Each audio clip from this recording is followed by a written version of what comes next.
আমাদের দেশের অনেক জ্ঞানীগুণী মানুষ আজ দেশের বাইরে বড় বড় পজিশনে কাজ করছেন। কেন জানেন? কারণ তারা এই দেশের তাদের মেধার সঠিক মূল্যায়ন পাননি। দুঃখজনক হলেও সত্য, ঠিক একই ঘটনা এখন আমাদের কফি ইন্ডাস্ট্রিতেও ঘটছে। বর্তমানে আমাদের দেশের বারিস্তাদের সঠিক মূল্যায়ন করা হচ্ছে না, যার কারণে অনেক ভালো, দক্ষ এবং প্যাশনেট বারিস্তারা বাধ্য হয়ে দেশের বাইরে পাড়ি জমাচ্ছেন। তারা সেখানে সম্মান পাচ্ছেন, সেই সাথে ভালো একটা অর্থ উপার্জনও করছেন।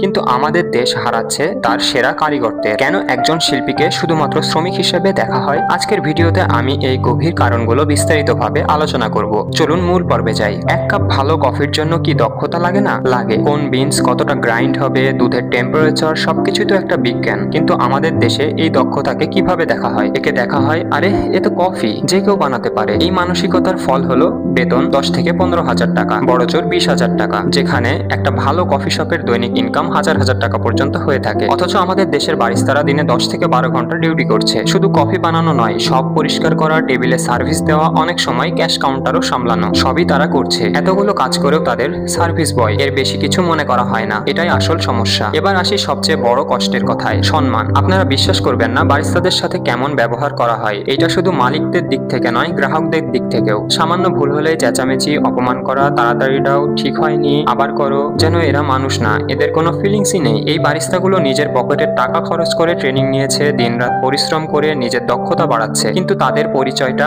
একটা ওয়েটারের চেয়ে নিচে নেমে গেছে। কফি শপগুলোতে ম্যানেজমেন্টের সাপোর্টও কম, ডিউটি আওয়ারের চাপ, সাপ্তাহিক ছুটির অভাব। এত মানসিক চাপ নিয়ে কেউ কি তার সেরাটা দিতে পারে? পারে না। এটাই সেই জ্বালানি যা ভালো ভালো বারিস্তাদের দেশ ছাড়ার সিদ্ধান্ত নিতে বাধ্য করছে। জানেন কি আমাদের দেশের দক্ষ বারিস্তাদের বাহিরে কত ডিমান্ড? মধ্যপ্রাচ্য, ইউরোপ, কানাডা, সব জায়গায় তারা খোঁজ করে। আর কেন করবে না? যেখানে আমাদের দেশে 10 থেকে 15,000 টাকা দেয়, সেখানে তারা 50 থেকে 1 লক্ষ টাকা বা তারও বেশি অফার করছে। সাথে রেসপেক্ট আছে, কাজের পরিবেশ আছে, প্রফেশনাল গ্রোথের সুযোগও আছে। একজন দক্ষ বারিস্তা কেন এই দেশে পড়ে থাকবে? কেন সে সম্মানহীন কম বেতনে কাজ করবে? যার কারণে তারা বিদেশে পাড়ি জমাচ্ছে। এটা আমাদের দেশের কফি শিল্পটা কিছুটা পিছিয়ে যাচ্ছে। এভাবে চলতে থাকলে আমাদের দেশের কফি ইন্ডাস্ট্রির কোনো উন্নতি হবে না। যারা কফি শপের মালিক, তাদের কাছে আমার সরাসরি অনুরোধ থাকবে, বারিস্তাদের তার প্রাপ্য সম্মান আর ন্যায্য বেতন দিন। তাদের আপনার ব্যবসার অংশীদার হিসেবে দেখুন, শুধুমাত্র একজন শ্রমিক নয়। আপনার ভালো কফি, আপনার সুনাম, সবকিছুই কিন্তু একজন বারিস্তার হাতে। আর যারা কাস্টমার, তাদের কাছে আমার অনুরোধ, কফি অর্ডার করার সময় একটু হাসি মুখে কথা বলুন। কফিটা হাতে পাওয়ার পর একটা ধন্যবাদ বা কফিটা দারুণ হয়েছে, এটুকু বললে তাদের পরিশ্রম সার্থক হয়। একটু সহানুভূতি দেখান। আমি আশা করি আমাদের দেশে বারিস্তা পেশাটা তার প্রাপ্য সম্মান ফিরে পাবে। এই দক্ষ বারিস্তাগুলো দেশের সম্পদ, এদের ধরে রাখতে হবে। তা না হলে একটা সময় ক্যাফেগুলোতে ভালো বারিস্তা তো থাকবেই না, সেই সাথে কফি শিল্প